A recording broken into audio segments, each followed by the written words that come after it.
Lepas tu duk percaya tak kita punya santan ni keluar 10,000 paket sehari. Oh iya ke? Dia keluar gimana kak? Dah hantar ke NSK, caterer dan lain-lain lah. Oh, ada sejalan? Ada, tak ada sial lah kat sini. Habis kak, boleh tunjukkan saya kak sikit proses pembuatan santan ni? Boleh? Jom. Okay, so ini proses pertama kita iaitu rendaman kelapa. Kelapa ni akan direndam lebih kurang setengah jam. Okay, lepas tu dia akan dicuci, diasingkan mana-mana kelapa yang tak elok tu dia akan dibuang lah. So ini ialah mesin perahan santan. Kelapa tadi yang dah dihancurkan akan dimasukkan ke dalam mesin perahan santan. Hampas akan diasingkan dan dikumpul untuk dihantar ke syarikat untuk dibuat baja.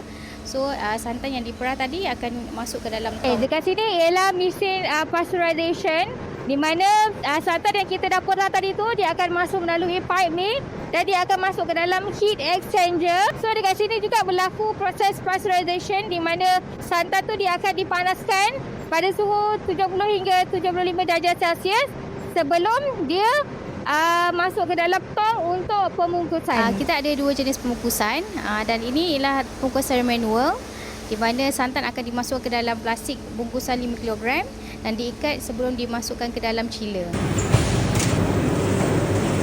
Okey, so santan masuri ni ada dekat semua NSK, harga serendah RM7.50 dan santan ni diorang kata boleh simpan dalam peti ais selama 7 hari.